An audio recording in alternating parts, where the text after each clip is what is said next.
House Oversight Subcommittee on Corporate Subsidies and State Investments will come to order. Will the clerk please take attendance? Chair Cara, Here. Representatives Green, Bierlein, Here. Wagella, Here. Pahutsky. Here. Mr. Chair, you have 4 members present. You do have a quorum. Representative Bierlein moves to approve the minutes of the January 21st meeting without objection. So ordered. Today, we will be hearing testimony on data centers with a focus on Stargate specifically, but we will be talking about data centers in general for the next few weeks. And with that, I do want to welcome up Mr. Cameron Sholty. He is the Director of Government Relations at the Heartland Institute. Will you please come forward, and looking forward to your testimony.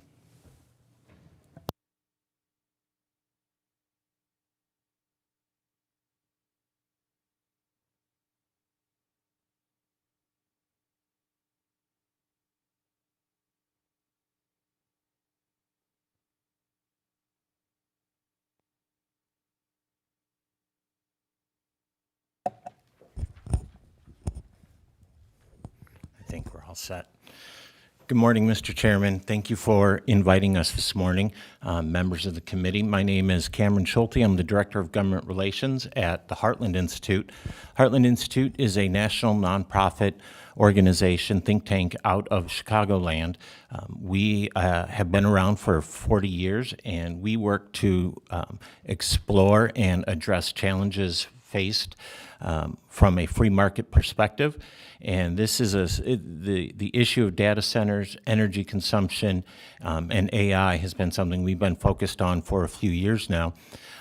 And so I'm thankful for the committee's time this morning. With that, I'll get into my points and then open it up for discussion if the committee has any questions. This morning, I want to walk through a simple but important story, one that sits at the intersection of energy policy, economic development, and consumer protection. I'll begin with historical electricity demand in the United States, then narrow the focus to Michigan specifically. From there, I'll explain how Michigan's electric system is structured today, who provides power, how it's regulated, and how regional grid planning works. Then I'll turn to an issue that is now driving electricity demand growth nationwide: data centers. I'll explain what they are, why they are growing so rapidly, and why states like Michigan are increasingly attractive locations for them. Finally, and most importantly, I'll talk about policy frameworks. Oh, one moment. The slides are stalled out. What did I do?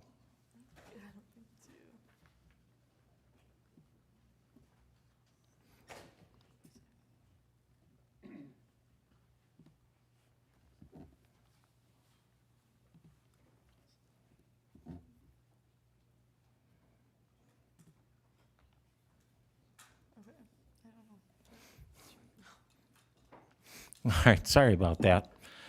Finally, and most importantly, I'll talk about policy frameworks that help states manage this growth responsibly, with a particular focus on affordability, reliability, and energy security, drawing on lessons from Louisiana's recently enacted Act 462 style approach. The core question throughout is this: how does Michigan welcome investment and growth without shifting costs or reliability risks onto families and small businesses? For most of the 20th century, electricity demand in the United States grew steadily and often rapidly. From the 1950s through the early 2000s, total electricity consumption increased almost every year. This was driven by widespread electrification, rising living standards, air conditioning, and a strong domestic manufacturing base. According to historical data from the U.S. Energy Information Administration, U.S. electricity sales more than quadrupled between 1950 and 2000. But something changed in the mid-2000s. After the financial crisis of 2007 and 2009, electricity demand flattened. For more than a decade, total consumption remained largely stagnant, and in some years even declined. This wasn't an accident. It reflected energy efficiency gains, slower population growth, deindustrialization, and market saturation. Most households already owned the appliances they needed, and industrial load declined or moved overseas. Utilities, regulators, and grid planners adjusted accordingly. Long-term planning assumptions shifted away from growth and toward stability, but those assumptions are no longer holding. According to recent forecasts from the Energy Information Administration, the United States has entered a new era of electricity demand growth, driven by electrification, reshoring of manufacturing, electric vehicles, artificial intelligence, and especially data centers. This matters because today's electric grid was largely planned for yesterday's demand expectations. Michigan mirrors this national story almost perfectly. If you look at Michigan's retail electricity sales data from the EIA, you see strong growth through the late 20th century, followed by stagnation or modest decline after the Great Recession. Michigan's experience was shaped by a few factors: manufacturing contraction in the 2000s, efficiency standards, and relatively slow population growth compared to faster-growing regions. The result is that Michigan's utilities have spent the last 15 years planning around flat or declining load, not rapid growth. This is not a criticism. It was a rational response to the data at the time. But it does mean that Michigan's electric system was not built with sudden large-scale growth in mind. And that matters because grid infrastructure, generation, transmission, and distribution is capital-intensive and long-lived. When assumptions change, risk changes. To understand the policy challenge ahead, it helps to understand how Michigan's electric system actually works. Michigan's electricity generation mix today is led by natural gas, followed by nuclear power, with smaller but growing contributions from wind and solar. Coal continues to decline. Natural gas provides flexibility and dispatchability. Nuclear provides round-the-clock baseload power. Wind and solar contribute energy, but their output varies with weather and time of day. Michigan is primarily served by vertically integrated, regulated utilities, most notably DTE Electric and Consumers Energy. These utilities own generation, transmission, and distribution assets, and they recover costs through rates approved by the Michigan Public Service Commission. At the same time, Michigan participates in a regional wholesale electricity market operated by the Mid-Continent Independent System Operator, or MISO. MISO manages the transmission grid, ensures regional reliability, runs wholesale markets, and conducts long-term transmission planning across multiple states. Just as an aside, just for reference, MISO actually extends from Canada all the way down to Louisiana. Here's why that structure matters. Generation and transmission planning occur at a regional level, but cost recovery happens at the state level. When new large loads enter the system, they can trigger new generation, new transmission, distribution upgrades, and additional reliability requirements. The central policy question becomes, who pays for that infrastructure?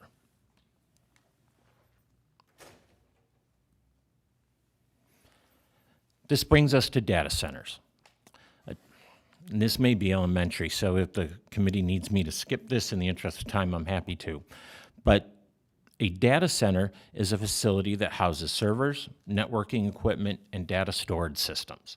These facilities power cloud computing, artificial intelligence, financial transactions, streaming services, government operations, and much of the healthcare system. Data centers operate 24 hours a day, 7 days a week. And this is important. They require extremely high reliability, redundant power supplies, backup generation, and significant cooling infrastructure. From an electricity standpoint, data centers are unusual in 3 key ways. First, they consume enormous amounts of power. A single large data center campus can require hundreds of megawatts, comparable to the load of a mid-sized city. Second, they operate at very high load factors. Unlike homes or factories, their demand does not fluctuate up or down very much. Third, they're often geographically concentrated, creating localized stress on transmission and distribution systems. Studies from the Department of Energy and Lawrence Berkeley National Laboratory show that data centers are now among the fastest growing sources of electricity demand in the United States. Nationally, projections suggest data centers could account for 6 to 9% of total U.S. electricity consumption by the end of this decade. Michigan is increasingly attractive for data center development for several reasons. A cooler climate that reduces cooling costs, which outside, that's not a surprise. Available industrial land, proximity to population centers and fiber networks, and historically stable electricity prices. From an economic development standpoint, this can look like a win, but it also means Michigan could see very large new electricity loads arrive quickly in a system that has not planned for sustained growth. Data centers do offer economic benefits. Construction activity can be substantial. Facilities contribute to the property tax base and can support some high-skilled technical employment. They can also anchor digital infrastructure investment. However, data centers are not labor-intensive relative to their scale. A facility consuming hundreds of megawatts may employ only dozens of permanent workers. On the downside, data centers can drive expensive grid upgrades, increase congestion, require new generation capacity, and expose ratepayers to cost shifting if infrastructure costs are socialized. Federal regulators have increasingly raised concerns about large concentrated loads and cost allocation. The risk is simple. If infrastructure is built to serve a handful of very large users, but costs are spread broadly, families and small businesses end up subsidizing those users.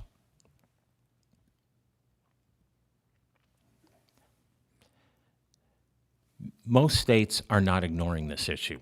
States with significant data center growth, such as Virginia and Georgia, have adopted regulatory tools to protect existing customers. These include cost causation requirements, special large load tariffs, minimum usage commitments, exit fees, and explicit no subsidy provisions. These approaches are rooted in long-standing regulatory principles. They are not anti-growth, they are generally pro-consumer.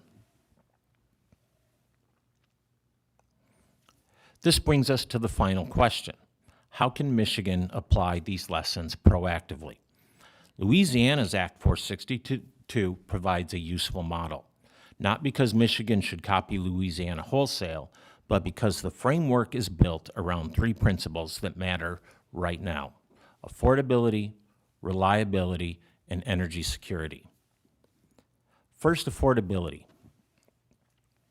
Act 462 recenters energy policy on total systems cost, not just theoretical or levelized costs of individual resources.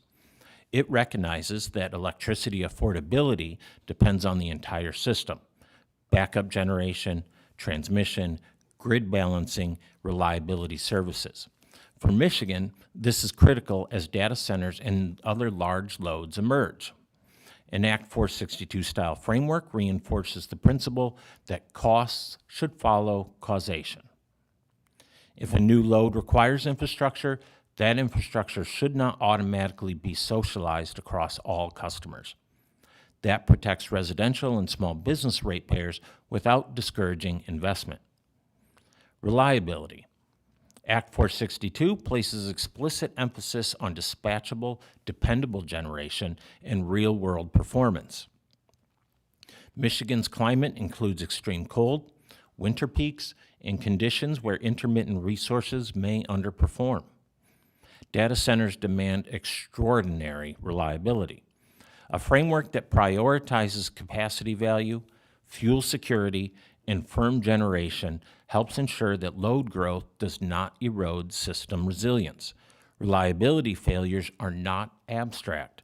They lead to emergency costs, higher rates, and public frustration. Third, energy security. As electricity demand grows, so does demand for critical infrastructure, transformers, switchgear, grid components, backup systems. Many of these are sourced from overseas supply chains that are concentrated and vulnerable. An Act 462 style approach allows Michigan to prioritize domestically sourced componentry, strengthening supply chain resilience and national security. This aligns naturally with Michigan's industrial heritage and manufacturing base. Domestic sourcing is not protectionism, it is risk management. Michigan is at an inflection point. Electricity demand is rising again, large new loads are emerging, grid planning assumptions are changing. The question is not whether Michigan should welcome growth. The question is whether Michigan sets clear rules that ensure affordable electricity, reliable service, and secure, resilient infrastructure. With the right guardrails, Michigan can do both. Thank you very much for your time this morning, and I'm happy to answer any questions. Thank you for coming in today, Cameron. Appreciate your time and coming through with the bad weather there. You had to come from Wisconsin, so glad you made it safely. My first question for you is, compared to residential housing, how much energy does it take for Stargate Data Center, for example, to use? So in anticipation of this morning's hearing, I looked into Stargate as the baseline to compare and trying to anticipate questions that the committee may have. So if Stargate averages, as reports indicate, 1.4 gigawatts continuously, the equivalent energy use of Stargate compared to a home would be about 1.17 million U.S. homes. Okay, thank you. It's a big number. Wow. All right, next question from Representative Bierlein. Thank you, Mr. Chair. So in the Louisiana policy, how do they approach, so would a data center be responsible for building their own power generation to make sure that it's not distributed amongst the rest of the clientele, or how are they tackling that? Mr. Chairman, Representative Bierlein, thank you for the question. The policy in Louisiana is silent on how data centers or other private firms need to generate their power. That particular policy is silent. But relative to, or using Stargate as an example, in Northeast Louisiana, they just inked a deal with Meta, an $11 billion deal with Meta in, I believe it's New Richmond.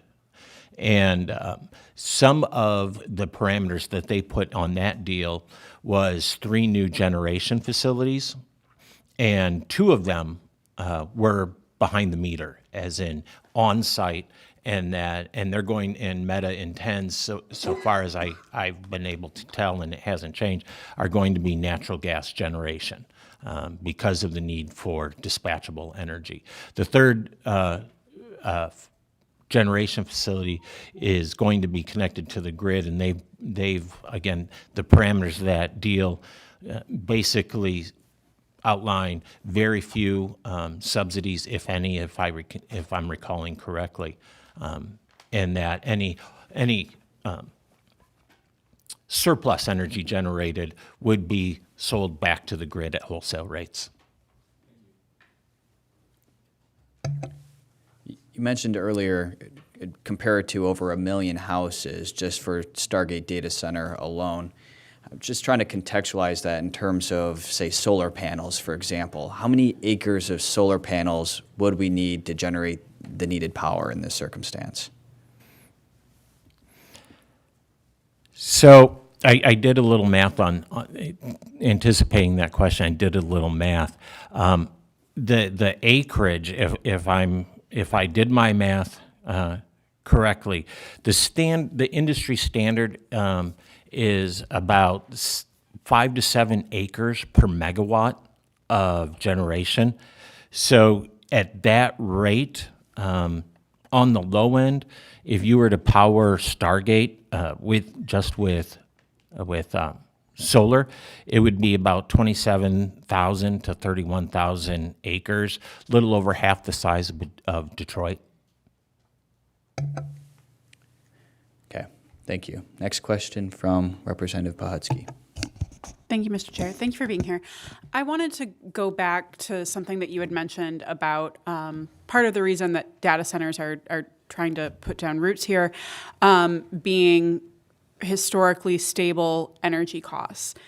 Can you expand on that a little bit? Because it's a little disparate from, I think, what a lot of us have heard from residents, but also some of the rationales that companies and corporations have previously given about not wanting to come to Michigan is because the energy grid is, in their opinion, not reliable, and the prices are also not stable, or at least higher than elsewhere, which I suppose they could be stable and high. But can you expand on that piece of it, just because it's sort of different from what we've heard in this committee and obviously back home?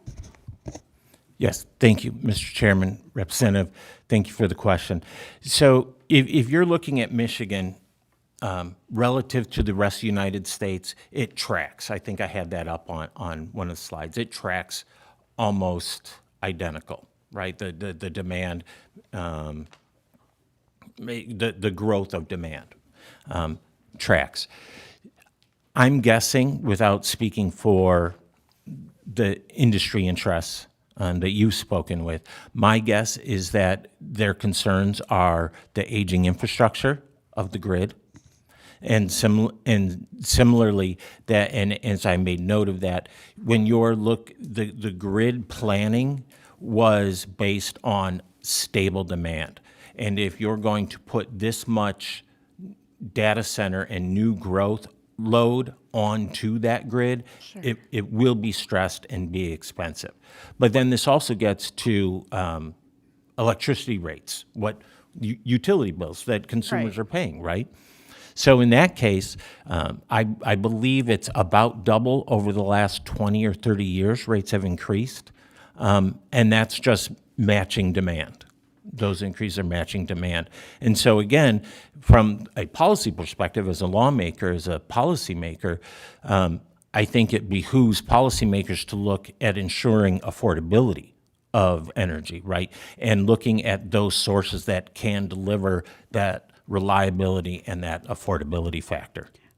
Can I do a follow-up? I agree with that, and I understand how demand impacts rates. I get that, but that's not necessarily what I'm referring to, because like the rates are increasing. I mean, I think just this past 2 years we've had a handful of rate increase requests. So, and I know you're looking much further back than that, but I guess my question is like, is part of the factor into this the ability for these data centers to negotiate subsidized rates where consumers, like residential users and consumers around them, I mean, their rates are certainly stable if they're not paying them themselves, I guess. So is that part of the consideration that you're aware of in other states and here, or is that not something that you took into account with this? I guess that I was wondering if that impacted some of this as well.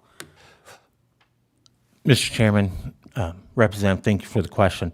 So I think what's driving some of those rates is diversification of energy generation as well, because if you're taking into account wind and solar being intermittent, that places a stress on the grid as well. And we have seen, and for right or for wrong, you have seen an increase in wind and solar.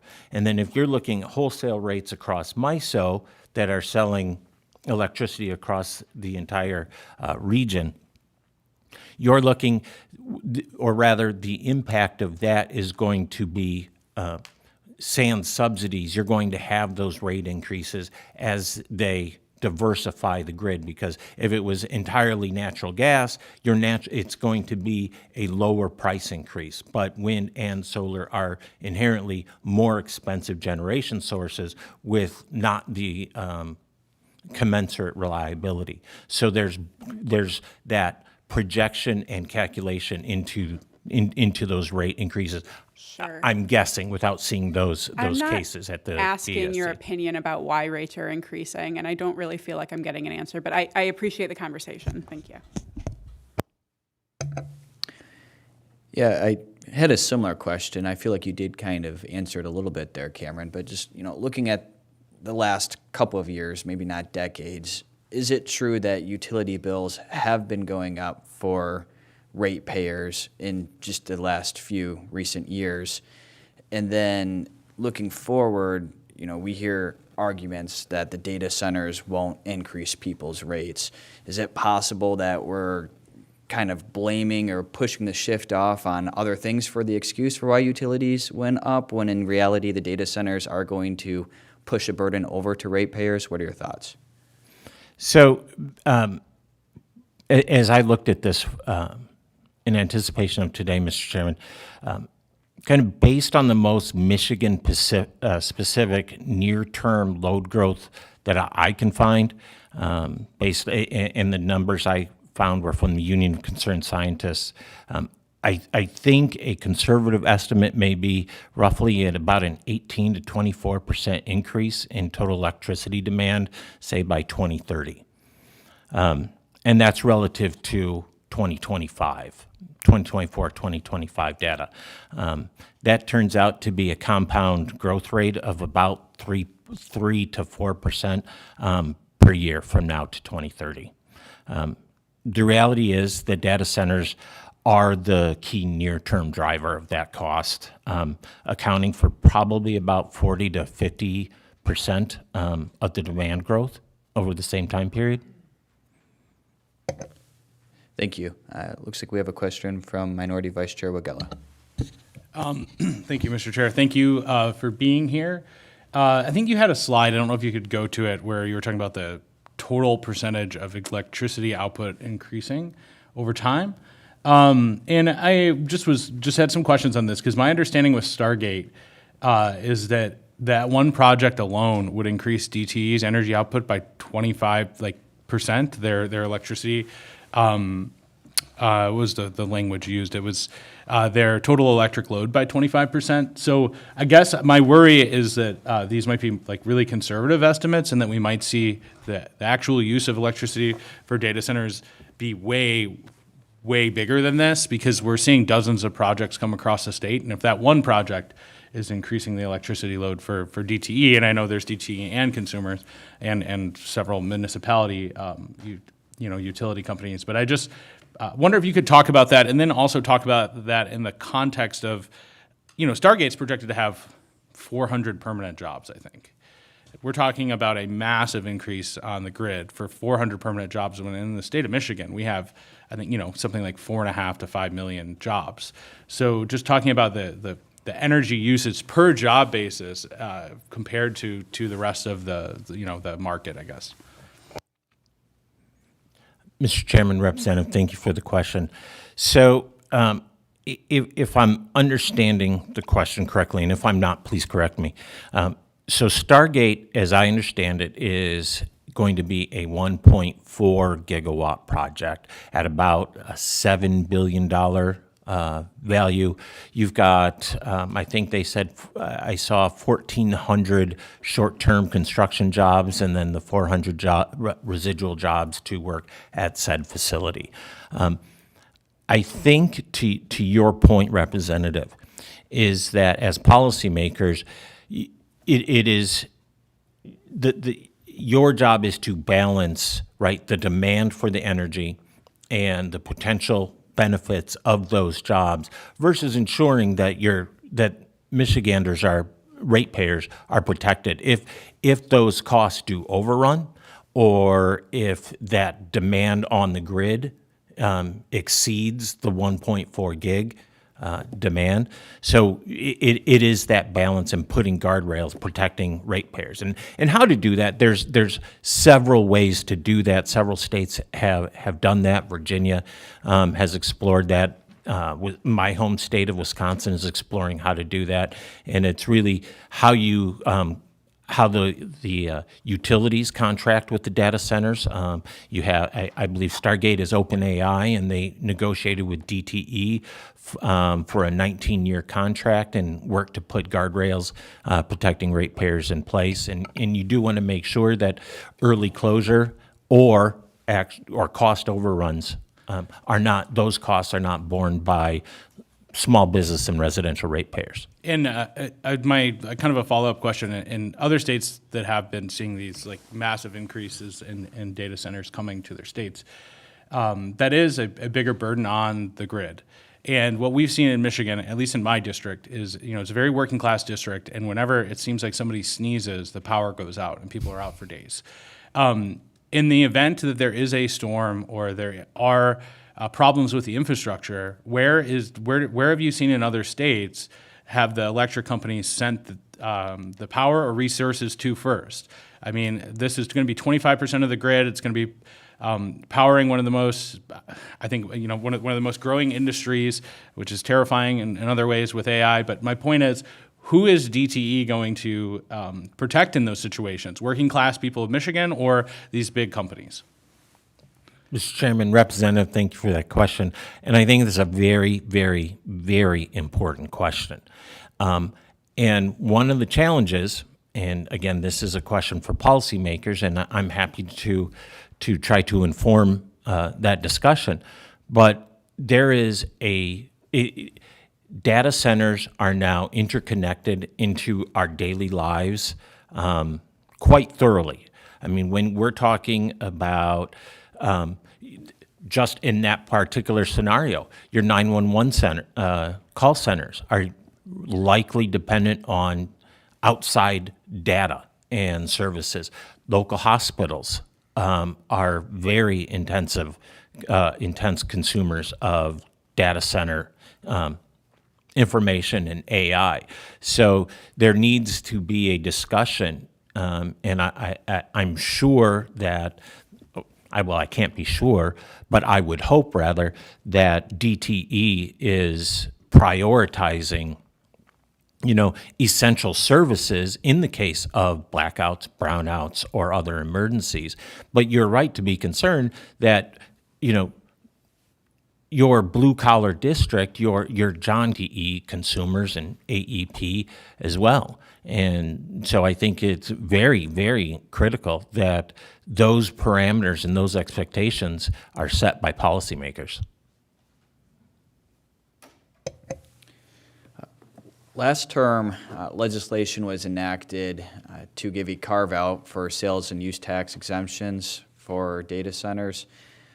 What will the amount of money saved be for Stargate because of this special exemption they will receive? Mr. Chairman, thank you for the question. As I looked at that, and it's hard to know because it's so fluid, pardon me, trying to calculate that, what is essentially a fiscal note. So I just did some back-of-the-napkin math, and I'm happy to share that with the committee and how we arrived at those assumptions. But just on the sales and use tax exemption, you're looking at a potential shortfall anywhere from potentially $190 million to $302 million based on what that math could be. But then it would be unfair to say, hey, it's just we're foregoing revenue, because there will be added revenue from economic growth, offsetting state revenues. You've got 2,500 construction jobs over 4 years. Those are front-loaded over the course of the construction, depending on how long that construction takes. And so if you calculated, just again, back of the napkin math, 2,500 construction jobs over 4 years at give or take $85,000 per year. Michigan individual income tax at 4.25%. assuming 75% of the workers are Michigan residents, that would offset potentially 27 million. Good, thank you for that economic analysis on that end. And certainly appreciate you coming in today, Cameron. I don't see any further questions from the committee for you, so thank you again, and certainly safe travels as you make your way back home. Thank you, Mr. Chairman. Thank you to the entire committee for having me. And next, we'll be hearing a presentation from Mr. Donald Kendal. He is the Director of Emerging Issues at the Heartland Institute. He will be talking with more of a focus on artificial intelligence as it relates to data centers. Welcome, Mr. Kendal, and looking forward to your testimony. Thank you, Mr. Chairman, members of the committee. Thank you for the opportunity to testify today on an issue of artificial intelligence. I'm grateful for your willingness to engage seriously with what I think is probably the most consequential policy questions facing this legislature and this country, and frankly, this generation. My name is Donald Kendal. I serve as the director of the Emerging Issues Center at the Heartland Institute, a national think tank focused on free market policy solutions. Over the past several years, my work has been centered on the intersection of technology, corporate power, and public policy, particularly issues involving artificial intelligence, big tech governance, and the growing influence of non-elected institutions over our everyday life. A few thoughts before I get to some more of my kind of prepared opening statements, just when I was listening to Cameron's testimony there. And one of the things that I think is very important to kind of understand is that this idea of these massive data centers that require all of this energy is a very relatively new concept. I believe that it was just in the early 2020s, maybe 2020, 2019, that the idea of just stacking these CPUs in a way that, like these training clusters, to the extent that we're seeing them now, was originated. Prior to that, it was much smaller, and the idea to make these AI systems more capable, and doubling down on kind of the neural network of them all was the idea of just stacking these things up into the Goliaths that we see today. And this is so new of a concept that there is actually, you could find interviews with people that are in the industry, like Mark Zuckerberg from Meta, that are talking about how, modern data centers are, 50 to 100 megawatts. And eventually maybe we'll see one that gets into the gigawatt territory. That was an interview that he gave just a couple of years ago, and now we are seeing regularly data centers that are on the level of the one that we're talking about today, this 1.4 gigawatt data center. There are already plans around the country, around the world, to build data centers that are upwards of 5 gigawatts centers. I believe that there's one that's being built out in Louisiana that has this idea in mind. The other thing to keep in mind with this is that it's not necessarily a static number. The lifespan of data centers is actually a lot smaller than you would think. The infrastructure, of course, would be there, but as the technology grows and new and more advanced AI computer chips are produced, there is a desire to basically retrofit data centers with new technology. And this could raise that level of electricity needed by these data centers, in the coming years. So what could be a 1.4 gigawatt data center could balloon into a larger number in coming years. So that's a real possibility. But I want to be clear on the outset that I am not someone who reflexively calls for government regulations. Quite the opposite. I come to this issue as a free market advocate who believes in innovation, competition, and entrepreneurship, and how those elements have done more to improve human flourishing than any central planning ever could. But I am also someone who has spent a long time studying emerging technologies, and I am increasingly concerned, not just as a policy analyst, but as a citizen and first and foremost, as a father. Throughout history, society has been disrupted by major technological breakthroughs. The transition from the horse and buggy to the automobile reshaped cities, labor markets, and commerce. The advent of electricity, telecommunications, and later the internet fundamentally altered how we all live and work. In each of these moments, there were voices warning of disruption. Sometimes they're mocked as Luddites, but in all of these cases, society adapted. Old jobs faded away, new ones emerged, and human ingenuity found new outlets.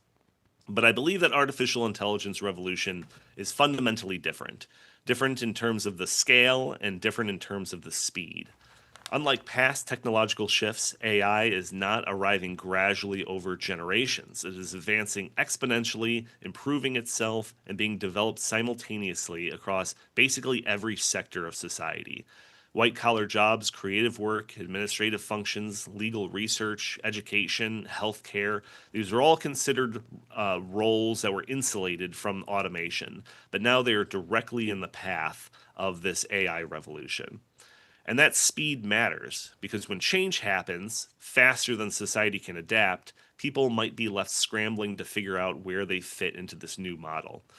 We need to be honest about the hurdles that this all will create. AI has the potential to generate enormous economic value, but it also raises serious concerns about systemic job displacement, unprecedented concentrations of power, and the erosion of individual liberty and personal autonomy.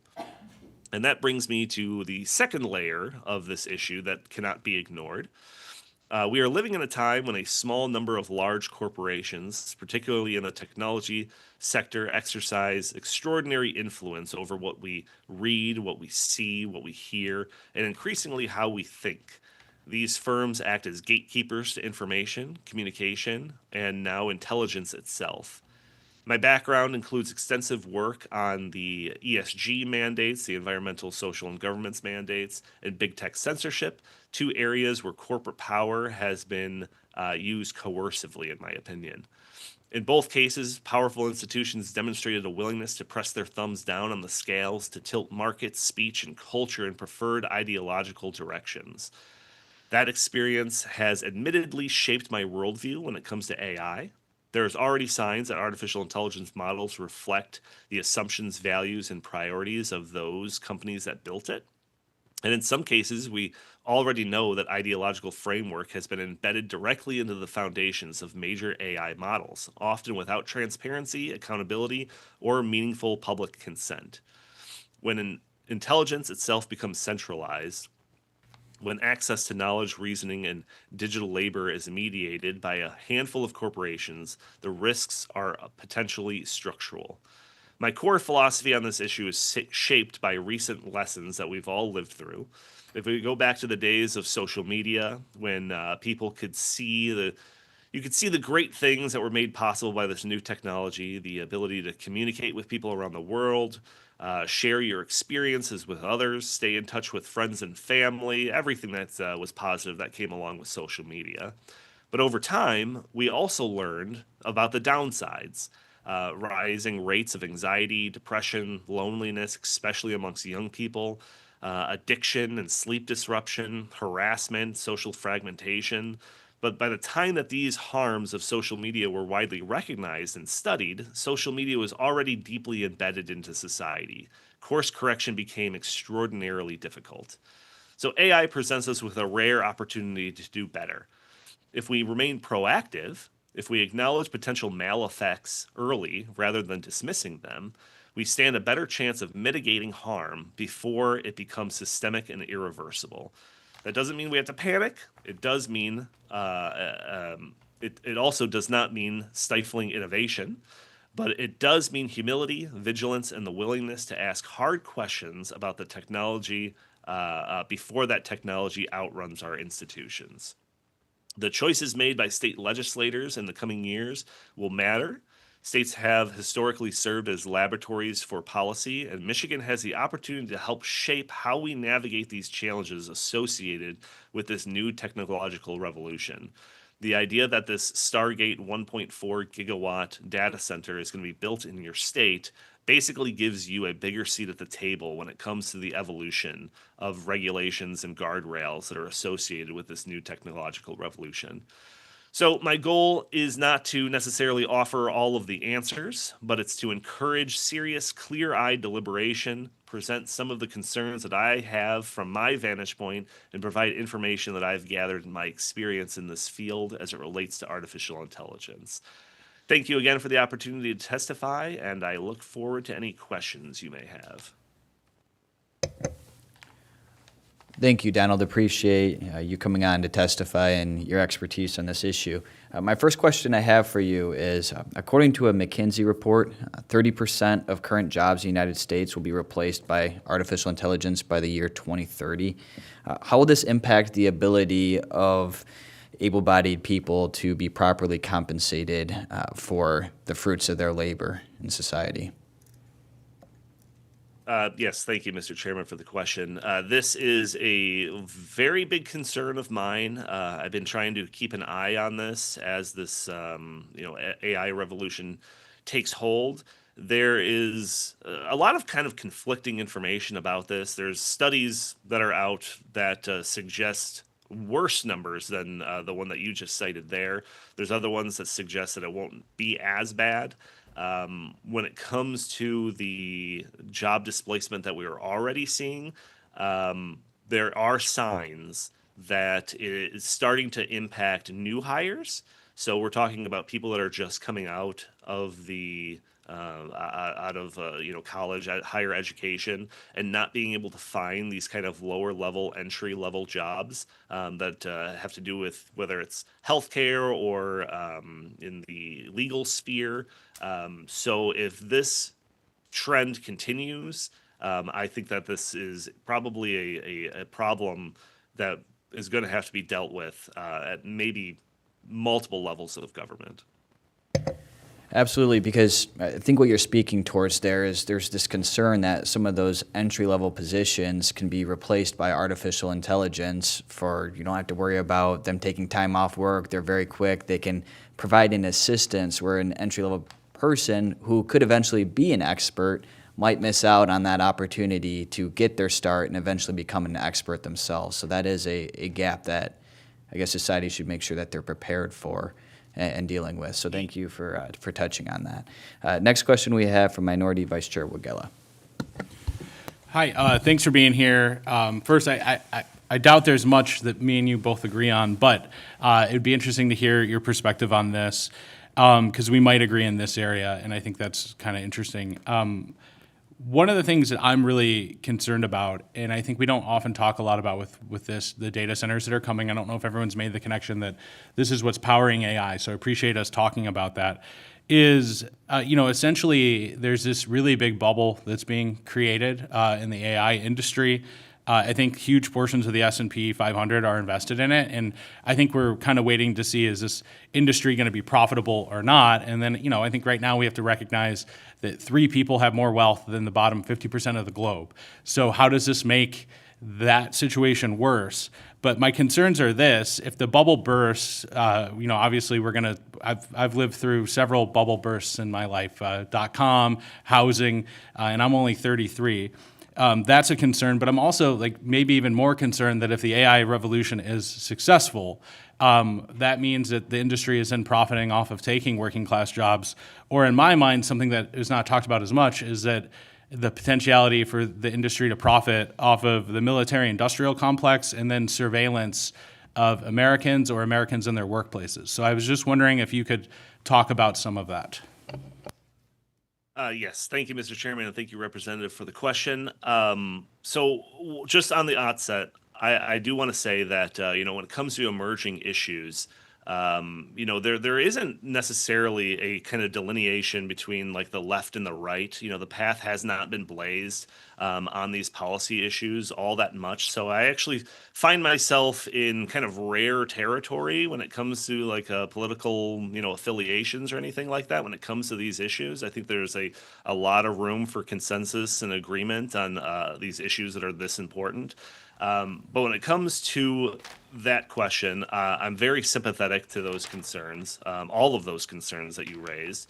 The idea of a bubble that is forming under this industry, I think, is in a really impossible to predict sort of a thing. Although I did make a prediction earlier in the year that we would probably see a bubble. And that's not to say that, the industry is some sort of fad industry that's going to go away. Just like you mentioned already, the dot-com bubble obviously didn't spell the demise of the internet. So I can definitely see a scenario in which there is some sort of bubble bursting, and that could even reshape the value that these companies even see in data centers themselves. I think it's very hard to predict, just like I mentioned with the Mark Zuckerberg comment, where he couldn't predict necessarily that we would be seeing 5 gigawatt data centers this soon. It's very possible that the value of those data centers won't be as valuable as what maybe they think they are today. So that is a huge concern. The other thing that you had mentioned there is the concept of data and the value of data. I believe that this is something that can't be understated. There's a lot of analysis that in this field of AI that discusses the concept of AI of data being the most valuable resource to these AI companies, and you see time and time again different data companies, different AI service companies actually making deals with governments that say, we'll supply you with these services for a very small nominal price, sometimes even like $1 a year. In return, we would love access to various data, government data, legal data, all of these sorts of things. So these are all relationships that are kind of developing just in the past few years. It'll be very interesting to see how they play out. That is very concerning to me, what you're just talking about there. I'm just picturing, data as being the new currency, and you have these big corporations using artificial intelligence to know so much more than they already know about every single one of us. And how could that be used to surveil society and hope to create a nanny state where big corporations and big government are working together to overlord over society? Is this a fear that society should be looking into? Yes, thank you, Mr. Chairman. I absolutely do believe so.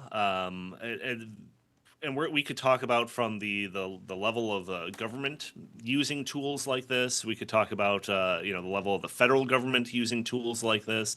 But we could also talk about big tech companies using tools like this to basically anticipate whether the customers or the citizens of that jurisdiction are doing. So what we see in the commercial sphere is that data like this is basically used for marketing purposes, where you can tailor an advertisement specifically to a person, or at least decide which person should see which advertisements in order to sell products or services more efficiently. But I think it grows beyond that, and there are concerns of mine that sound kind of out there, but we're in a totally new world right now when it comes to this technology, where these things are real and we have to think about them. And one of those things, an example of that, I should say, there was an interview with Sam Altman. He is the CEO of OpenAI, one of the largest AI plays out there right now. And he had, in an interview, mentioned the idea of, what if advanced artificial intelligence systems are basically deciding which topics and stories are trending on Twitter? And this thing alone could basically decide on what the national conversation is on some of the most important topics that are out there. And if you apply it outside of Twitter into just the media sphere, now we're talking about these companies potentially having a way of shaping the public dialogue in ways that could never have even been dreamed of, even in the days where media was owned by a handful of companies. So it could be done in ways that are incredibly subtle and very coercive, and people wouldn't even necessarily know that they're being manipulated in one way or the other.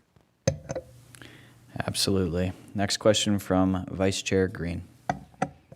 Thank you for that. As I'm thinking about my question, so do you support data centers expanding in Michigan if they pay like the full incremental grid costs and didn't raise residential or small business rates for electricity? Yes, thank you for the question, Mr. Chairman and Representative. So this is where it kind of gets a little like I am admittedly conflicted when it comes to a lot of things when it comes to artificial intelligence, because on one hand I do see that all of the potential economic value that comes from this industry, all of the potential wonderful things that can derive downstream from the AI revolution. On the other hand, all of the other stuff that I just mentioned. So I am a little conflicted on just the whole concept itself. But when it comes to the building of the infrastructure in a specific area, I do think that the what you outlined are probably the biggest concerns associated with this. If it's going to have unintended effects or understated effects on the ratepayers that are in the area. Anecdotally, you see a lot of stories coming from several different states of this exact sort of thing happening.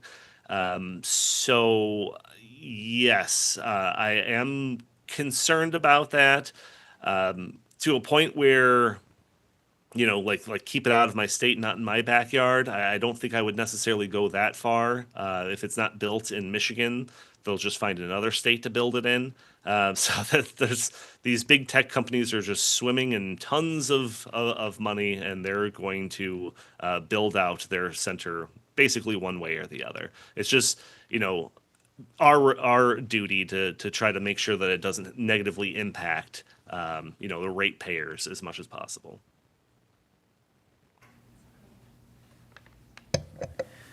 All right, Emily, if you'll come forward when you can, we have a quick clip I would like to share with Mr. Kendal and members, people here in the audience to listen to.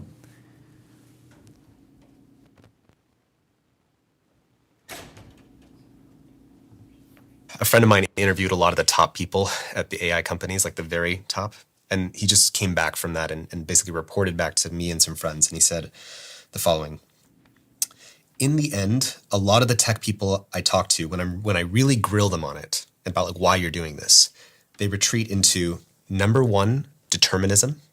Number two, the inevitable replacement of biological life with digital life.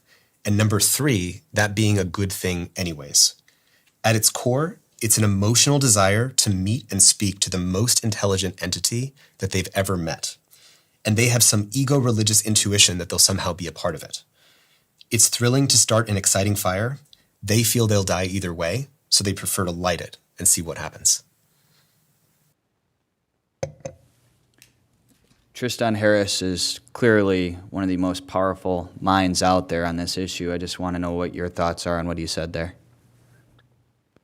Yes, thank you, Mr. Chairman. Yeah, Tristan Harris, I've actually been following his work for a while now. I think he is a brilliant mind when it comes to these issues. His background is actually working I believe he worked at Google, specifically at like the Gmail aspect of Google. And one of the things that he focused a lot of his work on back then and afterwards was the intentional design of these technologies to be addictive. So I feel like he comes from a place where he has intimate knowledge of kind of the mindset of these kind of big tech, leaders in this industry. So what he says there, I think, is like under the surface level, very true. I think that if you were to, haul one of these, Sam Altman's or Mark Zuckerberg or, one of these AI tech leaders in front of the committee right now and ask them questions associated with like a clip like that, they would probably go towards the idea that what they are looking for is ushering in an age of abundance. This is something that Elon Musk talks about, the idea that one day AI is going to be able to cure cancer and cure all sorts of diseases and remove suffering from society in a myriad of different ways. So they kind of see it as almost and again, this kind of sounds crazy, but if you listen to these people and when they're talking about this stuff, it really does come through, that this technology is going to usher in basically a potential utopian society. So, to go further, with what Tristan Harris is outlining there, I don't think is too far off the mark in terms of what is like directly stated by these people, like publicly. So yes, like that sort of mindset is something that I do think about in association with the AI revolution and these small, or the small set of large corporations that have their hands directly on the controls of this revolution. Right. So publicly, we hear about all of the positive attributes, cures for cancer, abundance, efficiencies in the economy, and the good things that can and do come with artificial intelligence. But behind closed doors, they're having very serious conversations about how powerful and how deity-like this artificial intelligence can and will become if we're not wise, as it enters into artificial general intelligence and then artificial superintelligence, and then just overcomes and overpowers humanity to where we could lose control of this beautiful world that we have. Is that correct? Yes, Mr. Chairman, thank you for that opportunity to kind of expand on this, because there are a lot of great thinkers out there that are talking about this concept. And I don't want to get too in the kind of philosophical weeds of all of this, but the concept of Western society and free markets is based on a decentralized method of data analysis, where you have multiple actors in any particular market that are all responding to price signals, customer demand, the idea of whether or not taking one path or another is worthy of their time and effort and risk. And all of this comes together in a flourishing free markets voluntary interaction type of system. It's a very decentralized method of data analysis. And you've got great thinkers out there like Yuval Noah Harari, who is a famous historian. He's very involved in the AI conversations about all of this. And one of the things that he warns about is the idea that artificial intelligence and this mass data collection that's now feasible in this digital age that we're in is leading us towards a path of a centralized method of all of these different things that I'm describing, where all of the data can flow through these advanced artificial intelligence systems like this. And instead of a decentralized method determining kind of where society or the economy goes, you could have a very centralized method that is kind of pushing society and the economy in a direction that's desired by those that have their hands on the controls of all of this thing. He calls it basically beware of the digital dictatorship, and that is a concept that's near and dear to my heart as somebody that wants to promote individual liberty and personal autonomy as much as possible. Thank you. And I imagine you've heard the stories of artificial intelligence talking kids into committing suicide and working through that process with artificial intelligence. Is that something you're aware of? Yes, thank you, Mr. Chairman. This is a very distressing, again, as a father of two, it's a very distressing topic to hear about things like that. The idea of artificial intelligence, and there's a specific term for it. It's like a sycophancy, sort of, I believe that's the term, where it just kind of encourages people. There's numerous stories about people being encouraged by AI to pursue ideas that are outrageous. Sometimes it's on the funny side. Other examples, like what you just described, are absolutely tragic and terrifying. And again, this is kind of where this unique position, where you are eyeing the idea of a massive data center in your state, kind of gives Michigan a larger seat at the table when it comes to talking about potential guardrails.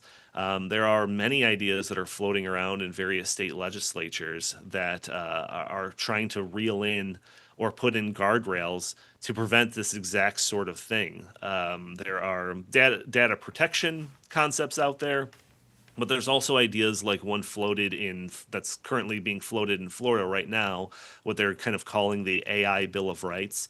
And one of those things talks about basically like restricting young children from being able to have like a subscription or interacting with AI chatbots like this out of concerns that they can be manipulated one way or the other, and then the extreme examples leading to scenarios like what you just described. And it seems like the million-dollar question is, how do we have a society that gets the benefits from artificial intelligence but doesn't get the downsides and the risks? And how do we bring that to fruition? And the typical answer many people would come toward is, well, government's going to need to regulate this or put in guardrails or get involved in some way, shape, or form.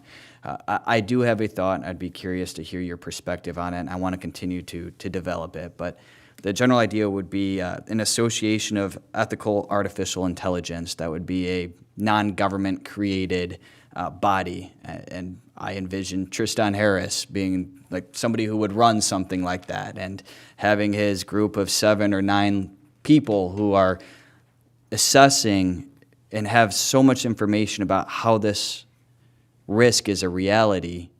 And if a company wants to have a data center for the purpose of coming up with all of this data so that they know so much powerful, stuff and have so much information, well, are they accredited by that association? And if they're not, I would hope that the governments in the world would say, hey, you're not accredited by this ethical association. Why not? If you're going to do things that are improper, kind of having that pressure brought in from outside of government.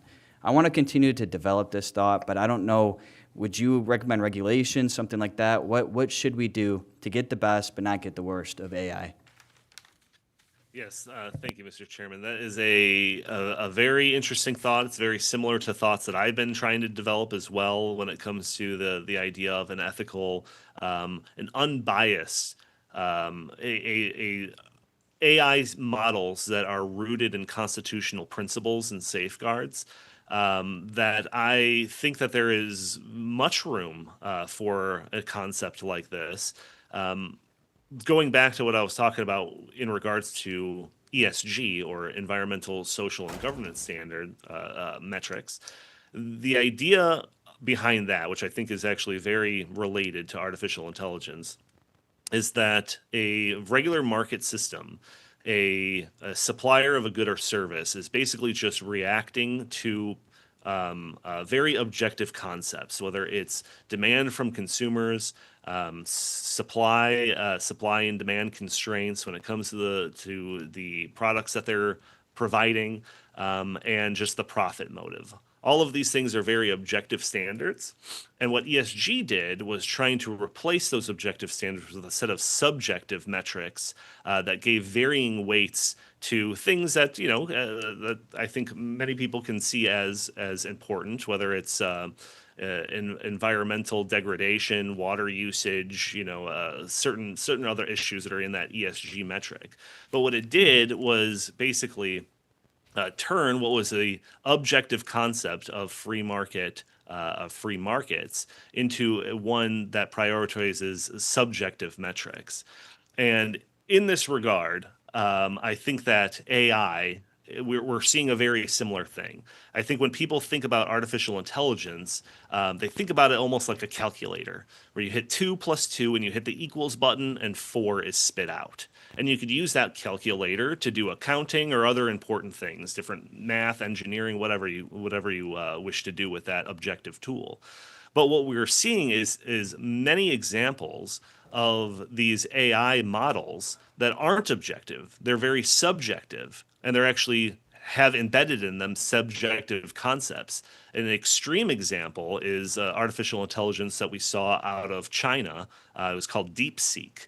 And DeepSeek which ran very similar to some of the AI models that we interact with today here in the United States, but it refused to give any answers that were critical of the CCP. It refused to talk about any historical events that could be seen as being not flattering to the Chinese Communist Party, and it was built that way. So one of my biggest fears is that we're going to have a manipulated AI models that are basically being built into the foundations of any industry, whether it's the healthcare industry, whether that's the justice system. And instead of just weighing out a set of objective concepts to determine whether or not certain healthcare services are provided in the most efficient way, they are now being guided potentially by a subjective set of priorities that the builders of these AI systems are embedding into the foundations. I think that trying to navigate a path towards AI systems where that sort of manipulation is prohibited in some way, and instead we get something that's a little bit closer to that objective calculator that I'm describing, it would have massively positive effects the further we go down this road. And if we do go down that road with those subjective metrics, once artificial intelligence becomes artificial superintelligence, if we get to that point, would ASI then be able to overstep the subjective metrics that humanity put around it? Yes, thank you, Mr. Chairman. This question, when it gets into the concept of artificial general intelligence and artificial superintelligence, is one that goes beyond even the experts' predictions. My thought is that it would do exactly what you're describing, where any limitations that were put on that, even ones like the ones that we're talking about, the idea of constitutional constraints and embedded respect for individual liberty and personal autonomy, would basically just be scrapped by an artificial superintelligence. And what the desires of an artificial superintelligence would be is essentially any person's guess. I can't speak to it any more definitively than that. That makes sense. Thank you, Mr. Kendal. Next question from Minority Vice Chair Wigella.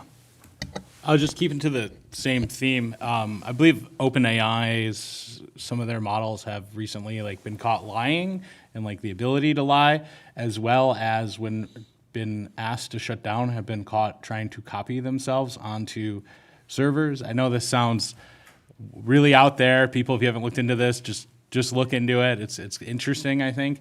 I'm just curious if you've looked into that and what your thoughts are. Yes, thank you, Mr. Chairman and Representative.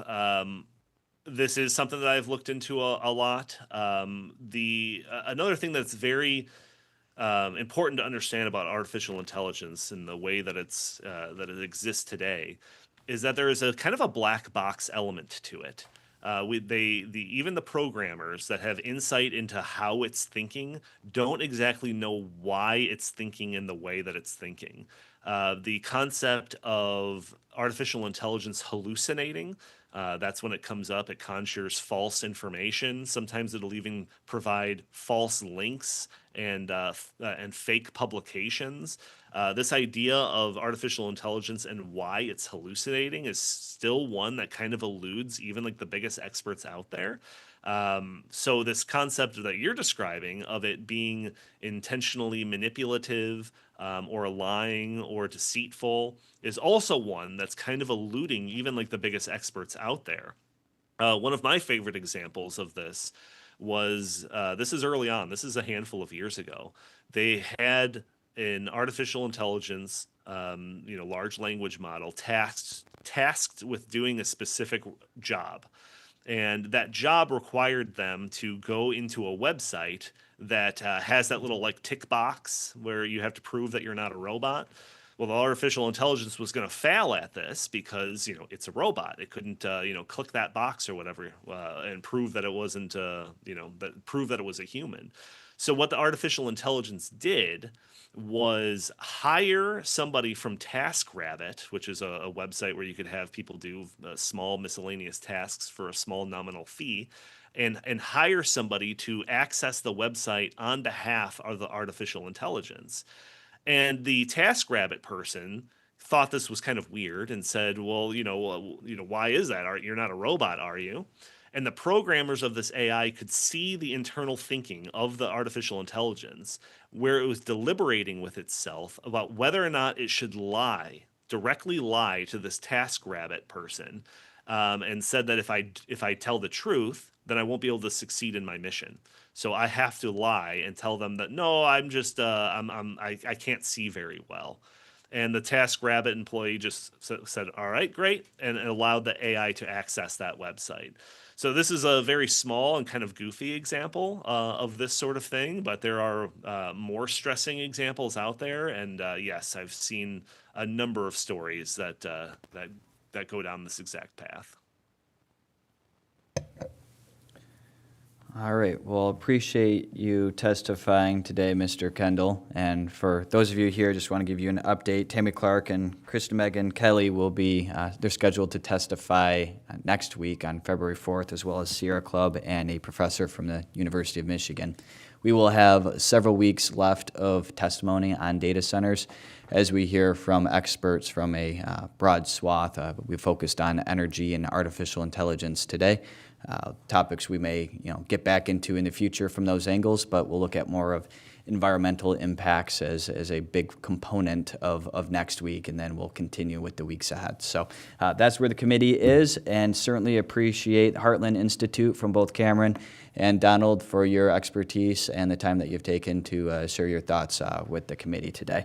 I don't see any further questions, so with that, we will stand adjourned.